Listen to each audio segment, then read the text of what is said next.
Bem-vindos ao canal Humanas Humanizam. Eu sou o Dirceu, professor de História, e hoje nós vamos falar sobre um assunto muito importante e necessário, que é o racismo religioso. Olha essa. Mãe vandaliza livro infantil de Emicida com críticas a religiões de matriz africana. É um dos livros infantis mais vendidos no Brasil, obra Amoras.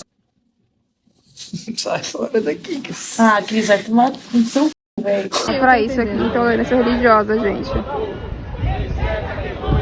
Meu Deus.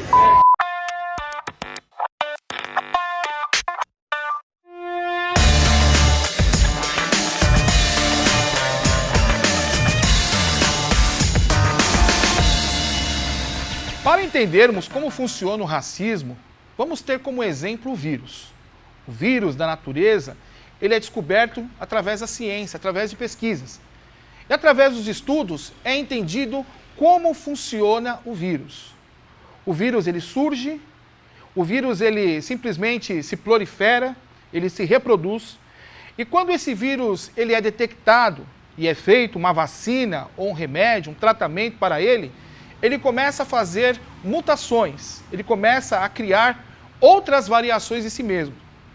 Da mesma forma se dá o racismo.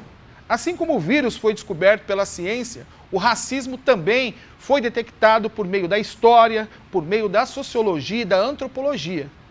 E assim como é feita uma pesquisa para se entender a origem de um vírus, por meio dos estudos das ciências humanas podemos entender como surgiu o racismo. Sabemos que o racismo ele tem início no século XVI, por volta de 1452, quando o Papa Nicolau II escreveu a Bula Dum Diversas, que deu autorização ao Reino de Portugal para invadir a costa ocidental da África, para que desta forma ampliasse seus territórios e também começasse a escravizar pessoas, especialmente pessoas de pele preta. O vírus do racismo teve como uma das suas primeiras variantes o racismo religioso. O racismo religioso ele teve início no período colonial. Foi um período em que a Igreja Católica ela simplesmente passou a criar uma hierarquia social, a demonizar e a transformar toda a cultura negra, toda a cultura preta em algo inferior. O objetivo era a coisificação, tornar o ser humano de cor preta inferior às pessoas brancas. Então, desta forma, as pessoas pretas passaram a não ser mais consideradas como seres humanos, passaram a ser consideradas como coisas, como mercadoria. E toda essa hierarquização que surgiu durante esse período colonial, no qual o racismo religioso surgiu, levou à desumanização, à coisificação da pessoa de pele preta. Então o objetivo era desumanizar os escravos, desumanizar as pessoas pretas, fazer com que deixassem de ser vistas como pessoas e apenas como coisas, como mercadorias. Então, essa estrutura racista tinha por objetivo mexer com toda a estrutura comportamental, cultural das pessoas pretas através do apagamento, através da perseguição da sua religiosidade. Então, dessa forma, os negros agora, eles passaram a ser totalmente tolhidos, passaram a ser totalmente pressionados. E toda essa perseguição teve por único objetivo naturalizar a escravidão, naturalizar a tortura, naturalizar até mesmo a morte de pessoas pretas. Toda essa coisificação do racismo religioso tinha como objetivo final tirar das pessoas qualquer tipo de consciência, de pena, de misericórdia, de empatia com os pretos. Dessa forma, a escravidão se tornaria algo natural e os pretos seriam tratados como seres inferiores, sem culpa, ainda mais em questão religiosa. Desta forma também, a religião preta foi considerada como bruxaria, como feitiçaria, como algo mau. Todos os orixás foram transformados em criaturas malignas, em seres malignos, em demônios, e isso persiste até hoje. Então essa desumanização que ocorreu nesse período tem um paralelo com o século XX. Foi feita pelos próprios nazistas ao desumanizar os judeus. A propaganda nazista era tão intensa em desumanizar os judeus que muitos soldados nazistas, durante o Holocausto, não tinham pena nenhuma de matar pessoas, justamente pela questão da desumanização. O maior exemplo que temos disso é a novela Chica da Silva, apresentada pela extinta TV Rede Manchete, dirigida por Valcir Carrasco. Essa novela mostra os excessos cometidos contra os escravos por meio da elite branca. Tem até, por exemplo, um exemplo claro de tortura de intolerância religiosa com um escravo chamado Mandinga. Ao que parece, restou o escravo Mandinga. Preparem a fogueira. Um momento, seu contratador. Se os brancos podem ter perdão, por que a Mandinga não pode? Durante aquele período, ainda tinha resquícios da Inquisição no Brasil e esse escravo estava sendo julgado justamente pela prática religiosa. Então ali ele foi levado a um julgamento e no qual ele deveria renegar aos seus orixás. Calem esse desgraçado. Nós temos orixá dentro de nós. Nós temos Oxalá. E, na negativa de fazer isso, ele foi condenado à fogueira. Tal ódio e perseguição sofridas pelos escravos naquele período deu à luz ao sincretismo religioso. E o sincretismo religioso não foi algo natural, eles foram forçados simplesmente a fazer uma miscigenação cultural, a colocarem na religião africana, sua cultura africana, elementos do catolicismo. Dessa forma, eles procuravam mascarar a sua religião a fim de não sofrerem perseguição, a fim de manterem ainda o pouco de liberdade, pelo menos espiritual, que lhes restavam. Dessa forma, eles continuaram a cultuar os seus orixás nas florestas, nas matas, fugindo assim da perseguição, da intolerância racial de sua época. Não é à toa que religiões de matriz africana, como a Umbanda e o Candomblé, possuem elementos que não existem na África, apenas no Brasil. A Lei Áurea, assinada em 1888, ela pôs fim ao sistema escravocrata, ao sistema de senhores e escravos. Mas ela não acabou com a diferença social que existe no Brasil. Muito pelo contrário, ela ainda aumentou, ela perpetuou essa diferença. As pessoas de pele preta foram consideradas como pessoas de segunda classe. E a sua religião passou a ser ainda mais marginalizada, cada vez mais perseguida. Dessa forma, o racismo religioso ganhou cada vez mais força, porque as religiões de matriz africana eram consideradas como inferiores, como religiões bárbaras, como culturas tribais. Então, desta forma, elas não tinham o mesmo respeito que as religiões hegemônicas, como a Igreja Católica. Então essas crenças africanas passaram cada vez mais a ser associadas à magia, a algo que realmente fosse contra o Deus cristão. Vale lembrar que o Código Penal de 1890 criminalizava todo tipo de religião ligada ao espiritismo, à cartomancia, à adivinhação, todas as formas de religiões místicas. Então todas as formas de crenças que eram ligadas a feitiços, chamadas de amarração, né, ou feitiços para malefícios de outras pessoas, eram punidas com até 6 meses de prisão. Então esse foi um elemento básico, era justamente a justificativa que queriam para tipificar as religiões africanas como algo criminoso. Desta forma, os pais de santo, as mães de santos foram marginalizados, tratados como criminosos e muitos deles foram detidos. No início do século passado, não era nada barato tirar fotos.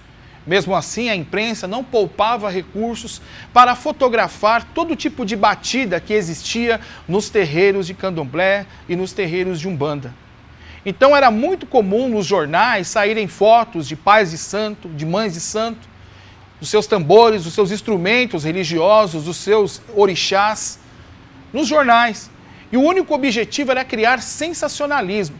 Então, tanto a imprensa como o poder público tiveram um grande papel em criar o estigma que perdura até hoje, da marginalização e da demonização das religiões afro.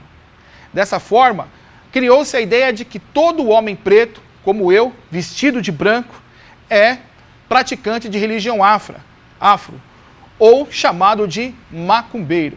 Se é um homem branco, com certeza ele seria confundido com enfermeiro ou com médico. Toda essa demonização, oriunda do período colonial e muito fortalecida logo no início do século passado por meio da imprensa, apenas fortaleceu o estigma que perdura sobre as religiões de matriz africana. Então, desta forma, ela foi fortemente associada ao demônio. Porém, vale lembrar que o diabo, o demônio, ele não existe nas religiões afro, diferente da religião católica, das religiões protestantes. Pelo contrário, lá existem várias manifestações de um único Deus através dos orixás. É uma religião tolerante. Assim como as outras, tem a sua cultura, tem a sua liturgia, tem os seus cânticos, tem as suas danças, tem toda uma estrutura e visa simplesmente pregar o amor e a união entre as pessoas. Agora, o mais importante de se notar são as contradições que vemos nisso. Por exemplo, quando as pessoas viajam para outros países, é muito comum as pessoas visitarem mesquitas, visitarem sinagogas, templos shintoístas, templos budistas. E todas essas são religiões que não são de conhecimento pleno da população brasileira. Mas mesmo assim, as pessoas visitam essas religiões, as pessoas visitam seus templos, as pessoas participam dos cultos de que nada entendem, acham isso interessante, agregador à sua cultura, sem mostrar nenhum tipo de preconceito. Outro lado importante que vale lembrar é agora. Estamos próximos ao Ano Novo e é o momento em que as pessoas se vestem de branco. As pessoas se vestem de branco, vão às praias, pulam as 7 ondas, sem considerar que essa tradição tem uma forte ligação com as religiões afro. Muito interessante também é o fato de que as pessoas têm muito interesse na cultura indiana. As pessoas vão para a Índia, gostam de visitar os templos na Índia, os templos hindus. As pessoas vão em lojas indianas, compram incenso, compram vestidos, compram imagens de vários deuses, como Ganesh, Vishnu, Krishna. Mas desconsiderando o fato de que a religião hindu ela é muito parecida com as religiões afro. Ou seja, entre aspas, a macumba importada, ela é tolerável. Isso se dá, gente, porque não foi feito nenhum trabalho contra essas religiões, nenhum trabalho que as desumanizasse, nenhum trabalho que as demonizasse. Todo esse aspecto negativo foi totalmente focado às religiões afro-brasileiras. O que fortaleceu muito a criação de toda essa situação que vivemos hoje de racismo religioso, que começou lá no período colonial, temos por volta dos anos 60, momento pelo qual as igrejas neopentecostais começaram a subir os morros, a fim de angariar novos adeptos. O argumento que eles usaram é de que a vida triste e sofrida que os pretos viviam no morro tinha uma única razão, uma única causa, a sua religiosidade. As igrejas evangélicas, as igrejas protestantes, elas usam o livro de Gênesis, a passagem de Gênesis, né? Aquela passagem em que Noé amaldiçoa Cã e sua descendência como ponto focal para a maldição da raça negra. Obviamente que é uma interpretação errônea da Bíblia, é uma mitologia que se criou e que se espalha pela crendice popular. Então as pessoas, quando visitavam ali as favelas, as pessoas das igrejas neopentecostais, as igrejas evangélicas, a fim de fazer os novos adeptos, diziam que toda aquela pobreza, que toda aquela dificuldade que as pessoas pretas sofriam, eram causadas pelos orixás, pela religião africana, pelos encostos. É por isso que é muito comum até hoje as igrejas usarem muito a questão do encosto, né, de fazer desamarrações, de desfazer trabalhos, coisas que realmente não existem. Vemos algumas próprias igrejas neopentecostais hoje que simplesmente ainda usam elementos das religiões africanas, como danças, como batuques, né, como giras, a mesma coisa, né? O girar no manto tem muito a ver com as rodas do jongo, né, com as danças africanas que existiam naquele momento. Não raro vemos líderes religiosos, né, pastores como Marco Feliciano, que foi num programa tentar justificar aquilo que há de ruim na África como uma maldição por parte de Deus, sendo ele desmascarado por um professor de história que mostrou que a dificuldade que o povo preto sofre, a desigualdade, o racismo, é oriundo justamente da escravidão negra, né, da invasão da África, do tráfico secular de escravos e do racismo existente no Brasil. O racismo religioso, ele é apenas a ponta do iceberg. Como vocês já devem ter visto, um iceberg ele tem um tamanho colossal e fica para fora da água apenas uma pequena parte dele visível. Lógico que hoje, por meio das leis, é muito difícil uma pessoa se dizer declaradamente que é racista. Então as pessoas, elas focam o racismo apenas na religião, apenas uma forma de suposta intolerância religiosa para mascarar tudo aquilo que está por trás, que é o ódio à pessoa de pele preta, que é a desumanização da pessoa de pele preta. Então o racismo religioso, ele é apenas um dos tentáculos do racismo estrutural. O racismo estrutural é o mecanismo que está por trás do sistema, que ele torna o cidadão negro, cidadão de pele preta, como um cidadão de segunda classe. Coloca ele à margem da sociedade, com salários menores e com menores oportunidades. As notícias sobre ataques às religiões afro-brasileiras aumentaram muito de 2018 para cá, quando essa onda neofascista tomou conta do Brasil, não só do Brasil, como de vários países. Mas aqui no Brasil, com o advento desse movimento, as religiões neopentecostais tiveram um fortalecimento político e pressionaram cada vez mais as pautas e costumes. Então, desta forma, foi cada vez maior o avanço do ataque contra as religiões afro. Por exemplo, na Bahia, numa escola, uma mãe escreveu várias ofensas nas páginas de um livro, ofensas religiosas. Era um livro chamado Amoras, escrito pelo rapper Emicida. Então esse livro ia passando de aluno por aluno, no qual eles tinham que ler ou emprestar para o coleguinha. E a mãe simplesmente anotou, colocou um monte de acusações ao rapper Emicida, ao autor do livro, dizendo que ele estava fazendo ideologia religiosa, ideologia de religiões afros, de religiões não cristãs. Um clássico caso de intolerância religiosa que, pela lei, é crime. Outro exemplo também foi da escritora infantil Kyusan. A Kyusan Oliveira é uma escritora preta que escreveu um livro sobre as princesas, e seus livros, eles simplesmente foram tirados de circulação do SESI, porque muitos pais começaram a questionar, dizendo que ali havia elementos de religião africana. Gente, isso é muito comum. Eu, como professor de história, passo por esse problema na escola. Todo mês de novembro, que é o mês da consciência negra, quando nós vamos fazer trabalhos voltados à cultura negra, muitas vezes somos questionados por alunos e por pais de alunos evangélicos que não querem que seus filhos se envolvam com, entre aspas, a macumba. O exemplo mais notório de racismo religioso, transmitido em rede nacional, aconteceu no programa Big Brother Brasil, quando o participante Fred Nicásio, antes de dormir, fez uma oração ao seu culto, ao culto de Fá, aonde ele ali fez oração aos seus orixás, e os demais participantes ficaram extremamente incomodados, sendo que um deles até ameaçou sair do programa caso o Fred continuasse fazendo essas orações. Todo esse ódio, toda essa aversão às religiões de matriz africana, como vimos desde o início do vídeo, teve início no período colonial, criou um estigma de que todas as pessoas que praticam tais religiões, na verdade, estão fazendo mal. Então, o termo macumbeiro virou um carimbo social que classifica a pessoa e a coloca como marginalizada, como uma pessoa má. Então, dessa forma, a repercussão que se dá negativa às religiões africanas se materializa por meio da violência. Não é incomum vermos relatos na TV de pessoas pretas de matriz africana sendo perseguidas, por exemplo, nas favelas. Vemos nas favelas que muitos traficantes que se dizem evangélicos, começam a perseguir pais de santos, mães de santos, invadir terreiro, queimar tudo, destruir tudo, dizendo que eles estão ali praticando mal. Essa ideia nefasta parte do princípio criado pelo próprio catolicismo e herdado pelas religiões protestantes e neopentecostais. Porque na ideologia judaico-cristã sempre existe o fator do antagonismo. Existe Deus e existe o diabo. Se você não está do lado do Deus deles, com certeza você está ao lado do diabo.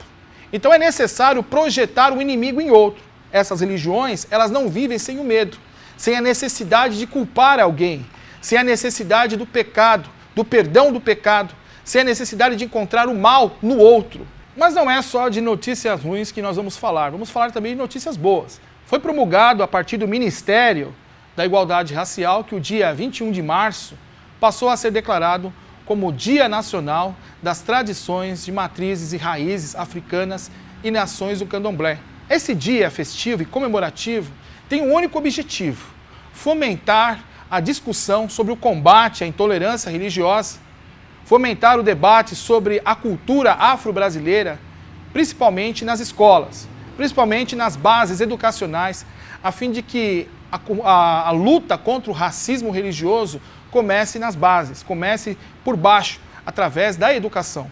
Isso tem por objetivo encorajar o povo negro a mostrar a sua fé, a nunca mais fugir da sua religiosidade, a não abandonar a sua ancestralidade. Por exemplo, no Rio de Janeiro foi feita a procissão do Zé Pilintra. Sim, essa procissão teve por objetivo protestar contra a intolerância religiosa. Como combater a intolerância religiosa? Temos 3 itens que podem nos ajudar. Primeiro, educação. Segundo, representatividade. E terceiro, as leis. Quando nós falamos de educação, o combate à intolerância religiosa pode começar na escola, com a aplicação da Lei 10.639, que desde 2003 orienta as escolas a desmistificarem as religiões africanas por meio da história da África e do negro do Brasil. Por meio desse trabalho nas escolas, com certeza haverá debate, haverá entendimento desde a tenra infância para que os jovens cresçam entendendo plenamente o que é a religião afro. Partindo desse princípio, terão maior entendimento e tolerância, respeitarão essas religiões. Claro que o objetivo não é converter ninguém, não é criar prosélitos de religião afro, mas o objetivo principal é a tolerância, é o respeito e a coexistência. Já na questão da representatividade, deve-se naturalizar as religiões africanas. Então os cultos africanos, eles devem aparecer cada vez mais nas novelas, nos comerciais de TV, nos filmes, nos programas, mas sempre de forma positiva. Deve-se trabalhar para acabar com esse mito racista de que a religião afro é algo ruim, é algo do mal, aonde é usado muito humor, para se falar de macumba. Muito pelo contrário, deve-se naturalizar, mostrar cerimônias de casamentos em novelas, nos terreiros das religiões afro, mostrar cultos africanos. Dessa forma, teremos uma grande contribuição em desmistificar a religião africana, naturalizando-a e combatendo a intolerância religiosa. Em relação às leis, o racismo agora é tornado um crime hediondo, inafiançável. Mas é mais interessante que o atual presidente da República assinou a Lei 14.532, que tipifica o racismo religioso também como racismo. Então, dessa forma, a pessoa que pratica racismo religioso vai ser penalizada até 5 anos de prisão. Como vimos, quem pratica o racismo religioso tem apenas um objetivo: desumanizar, coisificar e negar a existência do outro. Quem pratica o racismo religioso, na verdade, está promovendo um crime de ódio. Crime de ódio similar àquele que foi praticado na Alemanha nazista, que levou ao Holocausto, que levou ao extermínio de judeus. Esse mesmo Holocausto, esse mesmo extermínio de judeus é baseado nesse ódio. O mesmo ódio que surgiu a partir do século XVI com a autorização da escravidão por meio da bula Dum Diversas. Esse mesmo ódio que se impregnou no Brasil de forma doentia, como um vírus, no período colonial. Esse mesmo ódio que está presente nos dias de hoje com a intolerância religiosa. Portanto, é importante que cada vez mais estudemos, nos informamos a fim de combater cada vez mais o ódio religioso, especialmente as religiões africanas do Brasil. Espero que vocês tenham gostado do conteúdo e se você realmente gostou, clique aqui no joinha, clique no sininho para receber a notificação de novos vídeos. Um forte abraço e até a próxima!